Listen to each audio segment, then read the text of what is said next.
Greetings, it's Jerry White here, ED of URI, right outside Washington, D.C. And I'm just recording a message for you all to say Happy January and Happy New Year. We're excited for the coming year.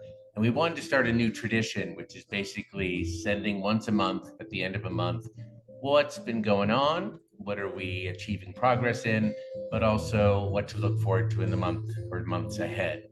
And so we wanted to do this as a way of keeping all the GC informed and staff on literally the same page on what we're up to and what our priorities are. So let me pull up some slides if you don't mind, and I'll just march you through. It shouldn't take more than 10 to 12 minutes, hopefully never over 15, but you might be advised to get a cup of coffee or some water if you need it. Anyway, we are now going to share the slides.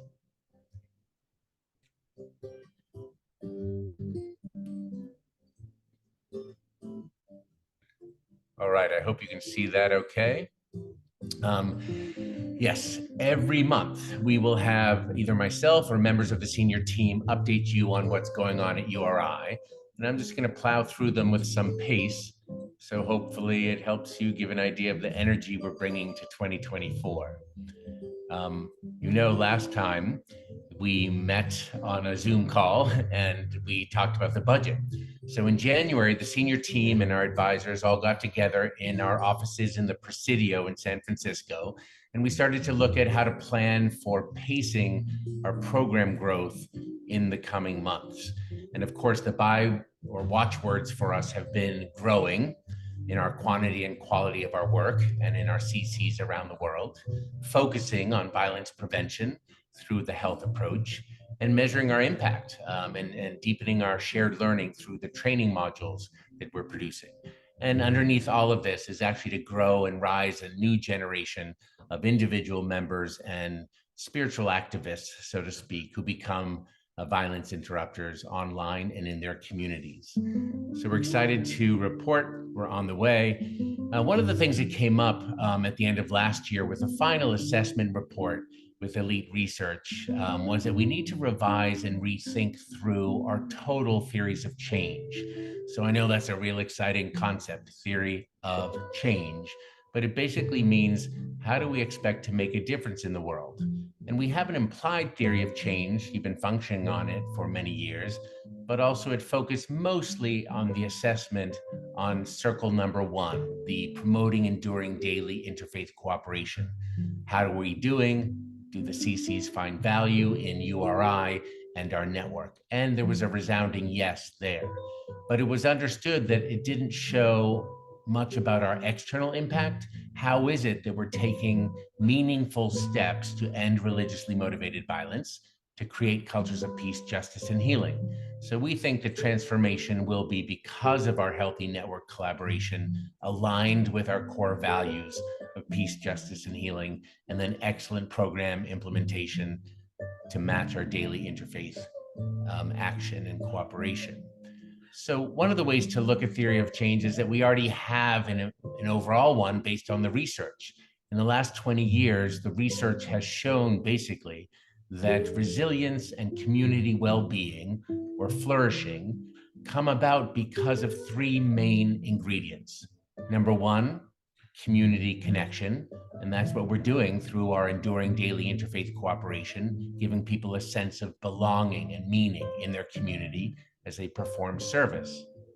And the second aspect of actually flourishing and finding peace, justice, and healing is the need for protection or basic human security. And we're doing that through deploying a health approach to violence prevention. And then the third is our co-creating of our cultures. And so we love to stimulate spirituality, celebration, respect for nature, and inspired storytelling, drumming, music, dance, and art. So there's a strong cultural aspect to this, of course. So we want to show how 1 + 1 + 1 equals triple impact for flourishing. And URI was ahead of its time in seeing this need. And the research is showing that these elements are critical for any community flourishing today. So here's some more ideas we started to talk about in January, which how to develop theories of change for all our program areas, and also for how what we're training in on the learning module may contribute to connection, protection, and creation. These are familiar concepts for you, but the new assignment is drafting a more clear and coherent series of theories of change for our program areas. So what's coming up? We have a committee review. The program committee, with its new charter under Fred Fielding's leadership, will be reviewing some criteria for URI partnerships that we put forward, with Karen Volker as the Director of Partnership and Violence Prevention. So we have over 40 partnerships, and we're targeting some new ones in the coming year and wanted to run some criteria by the committee and all of you. And the second is this much awaited or anticipated guidelines for when URI makes organization-wide public statements, like we experienced after October 7th, the controversies, the pain, and the outbreak of war and suffering and mass violence in Palestine, Israel, and Gaza. This is turning into quite a long-term disaster and tragedy for people. So when do you weigh in? When do you not weigh in? And what is our process for making that decision? Those criteria and guidelines are being put before the committee as well. And coming soon, we're developing some protocols and conversations with our regional social media networks. What do we want to see in applying our PPPs and all of our communications? And what are the different nuances culturally in each region? Also on a plane, Larissa and Karen will be flying to India. We're meeting Bhavya, Sheetal, and our coordinators there to pull together a South Asia regional violence prevention training that will be the first of its kind. So that's in February this month. And URI Europe and the RLT meetings are being prepared for early March as an FYI. So it looks like 3 of the European board members, myself, maybe Prita, Alice, will all be showing up in Coventry, UK, and meeting with future partners, CCs, and looking at how we structure our work best for Europe. And then ongoing, of course, is, again, revising and drafting the theories of change to put before all of you, and also doing our regional work. We're offering feedback for all the RLTs, both on the impact assessments and what we learned last year, but also on the work plans that have been submitted for 2024. And then we have the development of our online learning platform with a new partner called Shala, who is in contract and relationship with us, and Ruben Shank and the team. So that's what you'll get coming soon.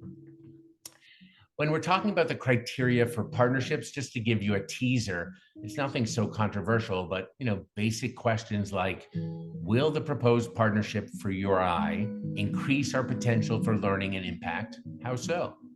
Will it grow our network of outreach capabilities geographically? What about the number of people we can reach, the visibility of URI? Or also strengthening our efforts to prevent and reduce violence, like our partnership with Cure Violence Global last year. And lastly, to enhance our credibility by virtue of a partner's reputation or standing in the field in their research. So we think that most partnerships should cover at least 2 or 3 of these, if not all of these criteria. When it comes to guidelines for public statements, again, to be reviewed by the program committee, but it's pretty basic as well. Some of it is to make sure that all of our statements are grounded upfront in the PPPs. All of our statements would include some standard language and talking points that we'll offer for you to consider and for the global office to consider. And our statements will be expedited and reviewed by a small team of staff and trustees for editorial review before myself or Diana post anything online. So we look forward to making more public statements, but doing that in a wise and proactive way. And then lastly, a couple other notes, human resources. We have a couple people to welcome on board. Gisela Vargas, our senior accountant, working with Pamela Banks and Ida on the finance team there, started in January. And we have made an offer and been accepted by Mary Dismore to be the new and first executive team coordinator starting in mid-February. And we have feelers out and advertisements for a human resource coordinator, a learning and data systems coordinator, and hopefully Diana Conan will finally get a much awaited for development assistant for all the work she does on fundraising, events, and communications outreach. So warm welcome to all. and we'll keep you posted on these advertised items. We have Ruben quite busy with the team looking at the learning and action ecosystem for URI. You've seen this slide before, but it has a certain theory of change of its own, that if we onboard people well and teach them how to facilitate interfaith action and cooperation, and then bring them with more specific skill sets on violence prevention, navigating difficult conversations, etc., we'll be able to develop cohorts of like youth and peace builders and climate action activists who are working together with CCs on designs for impact in their communities or worldwide. And that would trigger the opportunity, we hope, to, inshallah, have future seed grants. We've been piloting this in different regions, but we would like this to become a more system-wide approach for learning in action for impact at URI. So that has a timeline in and of itself. Ruben put forward that like this February, we'll have 90% of the features set up with Shala. And then we're looking in March to pilot with a core team of 12 or 16 cooperation circles. That might take about 3 months. And then by June, beginning our wider adaptation. By the summertime, later progressive expansion for all of the CCs with our full support. And so by the end of the year, we should have the system up and running and be able to continue to support CCs and our partners in ongoing learning in action. So thanks to Ruben and the team and our partners for that. So that's it. It was just simple to say, see you next month for our second senior team monthly update. I hope this hasn't been too painful and you get a sense of what we're working on and what we're proud to have begun the year in January and looking forward to this month, February. So happy Valentine's Day, and we'll be in touch soon. We appreciate this opportunity to communicate to all of you at the same time, getting on the same page. So I hope the background music was helpful, and I hope this was enlightening for you. Thanks for all you do and the many contributions that each of us make to this beautiful and beloved network, URI. Thank you.